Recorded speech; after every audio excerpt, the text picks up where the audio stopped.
Assalamualaikum warahmatullahi wabarakatuh. Oke, teman-teman, kita lanjutkan saja ceritanya. Bab 659 Akhir yang tragis. Terkejut dengan mayat Li Jun, Si Jun dan He Huan dengan jujur menceritakan bagaimana mereka menggunakan semen perekat kerja cepat jenis baru untuk menghasilkan uang.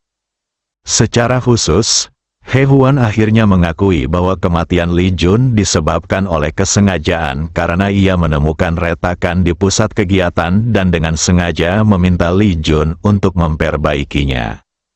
Ia mengalami kecelakaan saat pemeliharaan dan langsung meninggal. Ketika polisi dan orang-orang di sekitar mendengar apa yang terjadi, mereka semua merasa gatal di gigi. Klik. Seorang polisi melangkah maju dan memborgol kedua orang itu. Kalian berdua tidak mengaku secara sukarela. Hukuman kalian tidak akan dikurangi jika kalian kembali. Ledakan, Si Jun dan He Huan semakin putus asa. Wajah mereka pucat, dan hati mereka dipenuhi kesedihan yang tak terhingga. Melihat Ji Fei, sangat membencinya, sangat marah. Tetapi kayunya sudah siap. Ji Fei memandang kedua orang itu dengan senyuman tipis di bibirnya. Kamu tidak menghargai kesempatan sebelum kamu. Hanya setelah kamu kehilangannya barulah kamu menyadari betapa langkanya kesempatan itu. Bukan? Bercanda, ejekan, ejekan. Hal ini membuat kedua orang yang sudah memiliki bekas luka di dalam, merasa semakin berat dan sedih. Kamu terlalu kejam. Si Jun menatap Ji Fei dengan sangat marah di matanya. Dia mengertakkan gigi dan berharap dia bisa membunuh Ji Fei secara langsung. Ji Fei mengabaikannya dan melihat ke arah Bailey di sebelahnya. Untung kamu tidak berhubungan seks dengan Si Jun. Jika tidak, anak-anakmu tidak akan memiliki ayah dan mereka akan menjadi bajingan. Haha, setelah berbicara, dia tertawa. Bailey sudah bodoh, lupa merespons. Si Jun mendengar anak itu, melihat borgol di depannya, dan berkata dengan tergesa-gesa, Lily, kamu harus melahirkan anak itu. Saat aku keluar, aku akan menjagamu ibu dan anak dengan baik. Dahi, dia mengakui bahwa anak itu adalah miliknya. Jika dia tidak tertangkap, dia mungkin tidak akan membiarkan Bailey melahirkan anak tersebut. Sekarang setelah dia tertangkap, dia menyadari pentingnya anak ini. Bailey, bukankah anakmu bajingan? Ji Fei bertanya sambil tersenyum. Bailey sudah bereaksi dan menggelengkan kepalanya dengan cepat. Si Jun, apa yang kamu bicarakan? Aku tidak hamil anak, apalagi anakmu.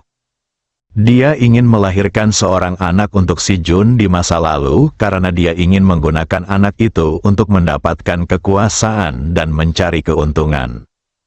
Sekarang Si Jun telah menjadi penjahat dan tidak punya apa-apa. Dia tidak bisa melahirkan anak untuk Si Jun. Ekspresi Si Jun tiba-tiba berubah dan dia melihat ke arah Bailey.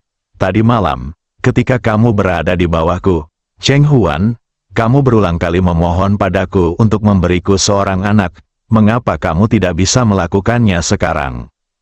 Diam, aku belum pernah bersamamu. Bailey kini hanya berharap polisi segera membawa pergi Si Jun. Lalu dia bisa menggugurkan anaknya. Saat ini, tidak ada lagi kebanggaan bisa bersama Si Jun. Melihat Si Jun sekarang membuatku sedih, bahkan mengejek. Ji Fei mengangkat sudut mulutnya, menatap Si Jun, dan berkata dengan nada mengejek, apakah kamu lupa bahwa dia mengatakan dia lebih suka duduk di BMW dan khawatir daripada lari? Berdengung, kata-kata Ji Fei seperti pencerahan, dan Si Jun tiba-tiba terbangun. Bailey, kamu bajingan, kamu berinisiatif merayuku hanya untuk naik ke tempat tidurku. Sekarang kamu melihat betapa menyedihkannya aku. Kamu harus menyangkalnya. Aku tidak melakukannya, Bailey sangat panik sekarang. Tidak. Apakah kamu berani melepas celanamu dan membiarkan semua orang melihat tato kupu-kupu di bagian atas pahamu? Si Jun bertanya dengan marah. Seluruh tubuh Bailey gemetar dan dia terdiam. Dia segera melihat ke arah orang lain di sekitarnya. Ada keterkejutan dan keinginan di mata para pria yang hadir, dan ejekan di mata para wanita. Dia merasa seperti sedang melepas pakaiannya dan diawasi. Dia sangat gugup dan menggelengkan kepalanya dengan cepat. Tidak ada, kalian semua pembohong. Wuhou! Bailey menutupi wajahnya, berbalik dan lari. Dia sangat terpukul sehingga dia tidak tahan. Dia benar-benar terpana oleh keterkejutannya. Bailey yang sudah berlari lebih dari 10 meter, tiba-tiba memegangi perutnya dan berteriak. Semua orang melihat dan melihat darah mengalir di pahanya. Saat berikutnya, Bailey langsung berbaring di tanah dan mulai berguling. Mengapa? Ji-Fei menghela nafas. Beberapa orang seperti ini selalu tidak jujur, mau berjudi tapi tidak mengaku kalah. Bukankah ini keguguran yang tragis? Semua orang berseru, Bailey, anakku. Si Jun berteriak. Dia menoleh untuk melihat yang lain dan berkata, panggil ambulans secepatnya. Tidak perlu berteriak, dia tidak bisa punya bayi sama sekali. Suara Ji-Fei terdengar lagi. Kenapa? Si Jun bertanya dengan marah. Karena dia mengalami setidaknya 3 kali keguguran dan tidak bisa hamil sama sekali. Seru si Jun. Tubuhnya bergetar seperti disambar petir, dan bergumam, tidak mungkin, ini jelas pertama kalinya dia. Apakah kamu tidak tahu teknologi perbaikan saat ini? Ji-Fei bertanya dengan nada menghina. Si Jun seperti bola karet kempes dalam sekejap, dan seluruh tubuhnya kehilangan seluruh energinya. Dia merasa sangat memuaskan untuk menjatuhkan wanita. Ia merasa sangat bangga karena begitu banyak wanita yang mengelilinginya, ingin sekali ditindas. Hasil dia menjadi tahanan, dia menjadi penerima. Anaknya telah diaborsi. Saat ini, dia kehilangan segalanya. Akhirnya bawa aku pergi. Dia tidak tahan lagi menerima pukulan atau penghinaan, jadi dia melihat ke arah polisi dan berteriak keras. Polisi membawa si Jun dan Hei Huan pergi, dan suasana menjadi hening. Semua orang memandang Ji-Fei dengan keterkejutan dan ketakutan di mata mereka. Awalnya dia meremehkannya, tapi pada akhirnya dia memberinya sebuah villa. Dia menolak mengakui bahwa dia kalah taruhan, dan anak itu diaborsi. Menuduh secara tidak adil seseorang menyebabkan keruntuhan, dan akibatnya adalah kematian sebagai buktinya. Tuhan, di mata mereka, Ji-Fei adalah inkarnasi Tuhan. Pada saat ini, melihat Ji-Fei, mereka tidak tahu harus berkata apa. Angel yang kemarin sudah melihat Ji-Fei kembali terkejut dan kembali tertarik pada Ji-Fei. Ji-Fei memandang Li Jun yang masih berdiri. Pergi dan istirahatlah dengan tenang. Setelah menyelesaikan kata-katanya, dia melambaikan tangannya dengan ringan. Tubuh Li Jun terjatuh lemas. Semua orang di tempat kejadian kembali terkejut. Bisakah saya menangani pengalihan kepemilikan villa nomor 1 di Huihuyuan sekarang? Ji-Fei memandang penjual lainnya dan bertanya dengan tenang. Ya, penjual lainnya sepertinya terbangun dari tidurnya dan berkata dengan suara gemetar. Pak, Anda bisa langsung ke villanya. Kami akan mengirimkan kontraknya kepada Anda sebentar lagi. Seseorang segera maju untuk membuat pengaturan dengan sopan. Pada saat ini, ketika dia melihat Ji-Fei, matanya dipenuhi dengan rasa hormat yang mendalam, rasa hormat dari lubuk hatinya. 5 menit kemudian, di dalam villa nomor 1 Huihuyuan, Ji-Fei telah berjalan melewati seluruh rumah dan tiba di atap, di mana terdapat kolam renang luar ruangan. Ji-Fei melihat itu adalah kolam renang yang mengalir. Sisi timurnya tinggi dan sisi baratnya rendah. Bagian terdalamnya lebih dari 2 meter dan bagian dangkalnya sekitar 1 meter. Aku tidak bisa menahan senyum di wajahku ketika aku berpikir bahwa aku bisa berenang di dalamnya bersama Lee Ruoshi, dan tidak hanya bisa mengagumi sosok seksinya dalam balutan bikini, tapi juga memanfaatkannya. Malaikat tersenyum dan berbicara. Bab 660 Batas Waktu 1 Hari Seng Lingyun. Kamu memiliki senyuman jahat di wajahmu? Apa yang kamu pikirkan? Melihat Ji Fei menatap ke kolam renang dan tersenyum, Angel sepertinya telah menebak sesuatu. Wajah cantiknya memerah dan dia tidak bisa menahan diri untuk tidak bertanya. Bikini cantik, Ji Fei berseru. Malaikat. Wajahnya merah sampai ke lehernya. Pria ini terlalu kan? Namun, keterus-terangan Ji Fei membuatnya terdiam. Ji Fei Chai tiba-tiba menyadari bahwa dia mengatakan yang sebenarnya, dan dia segera tertawa dan berkata, "Kamu hanya bercanda."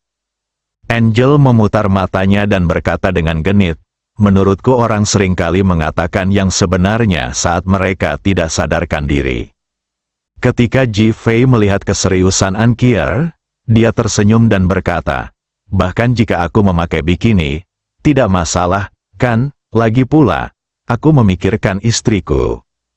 Akui secara terbuka, Angel merasa aneh di hatinya, dan dia memaksakan senyum dan berkata, "Itu sah."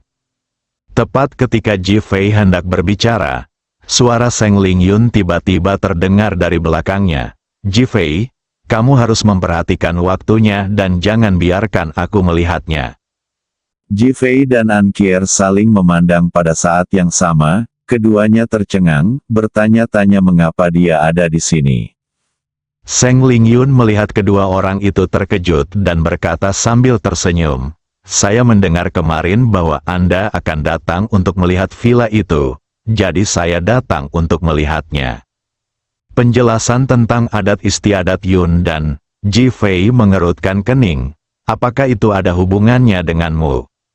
Dahi, wajah Seng Lingyun yang awalnya tersenyum tiba-tiba membeku di tempat. Udara di seluruh adegan sepertinya turun beberapa derajat. Dia menatap Ji Fei dengan mata sedih. Setelah beberapa detik, dia tiba-tiba tertawa. Tentu saja itu penting. Ji Fei melihat air mata di mata Seng Lingyun. Meskipun dia tidak tahan, dia tetap mencibir dan bertanya, "Beri aku alasan." Seng Lingyun sangat marah, tapi dia berpura-pura tenang. Dia mengangkat tangannya dan dengan lembut memegang sehelai rambut di sisi kiri di tangannya, memainkan dan menggulungnya dengan kedua tangannya. "Saya juga akan tinggal di villa ini di masa depan. Apakah menurut Anda harus mempertimbangkan perasaan saya jika Anda melakukan sesuatu yang tidak pantas untuk anak-anak?" Kain wol.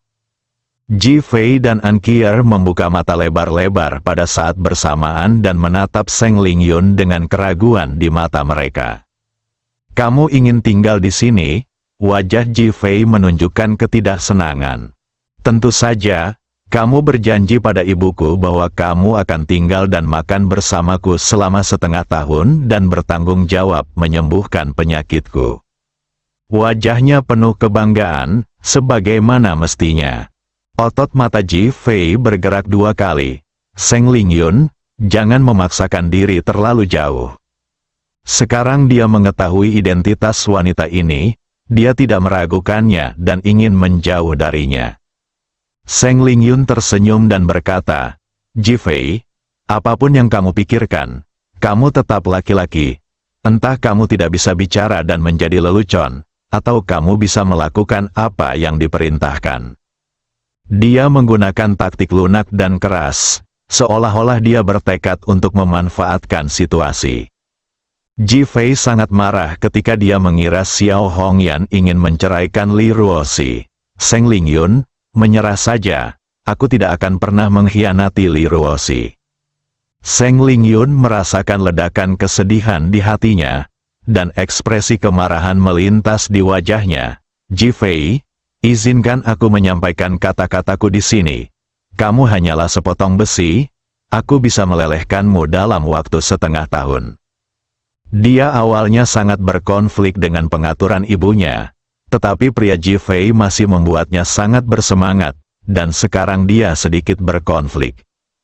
Awalnya, jika Ji Fei mengatakannya dengan baik, dia mungkin bisa memikirkan cara lain untuk menyelesaikannya. Tapi semakin Ji Fei meremehkannya, harga dirinya semakin terluka.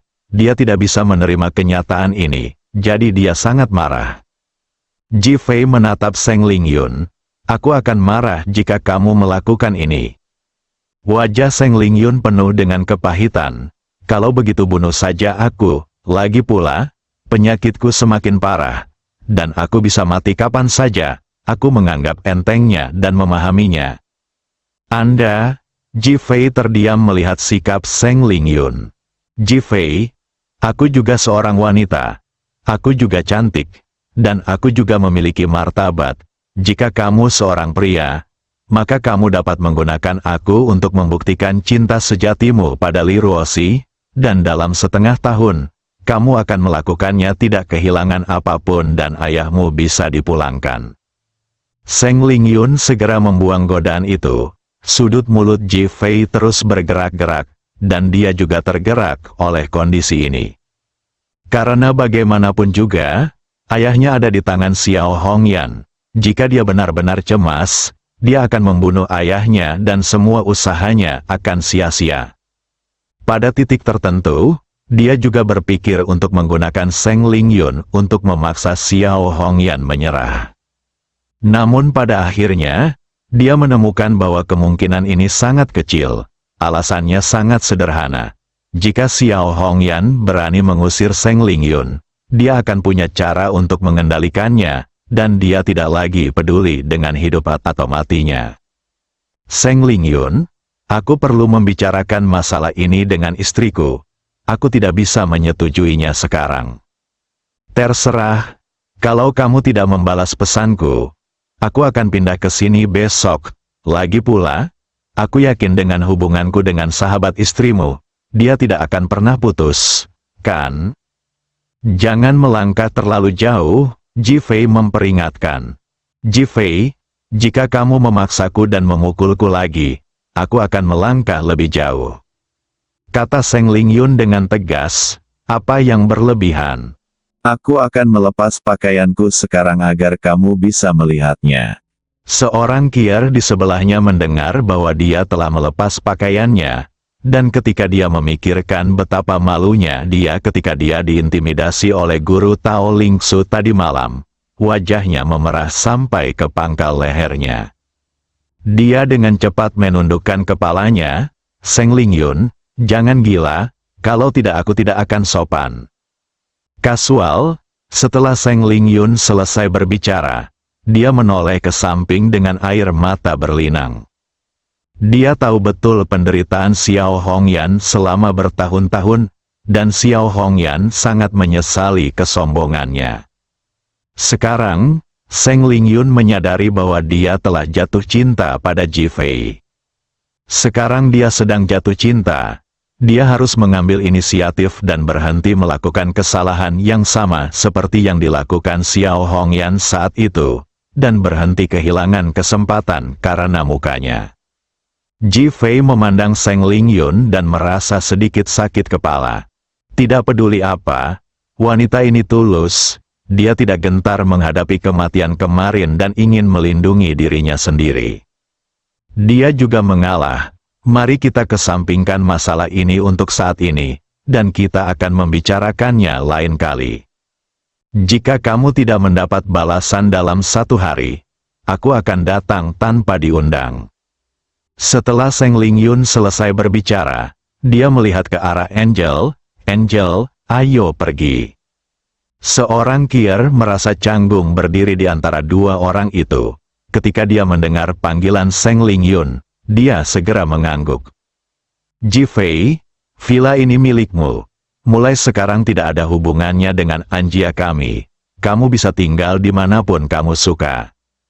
Setelah An Kier selesai berbicara, dia tanpa sadar menatap Seng Lingyun.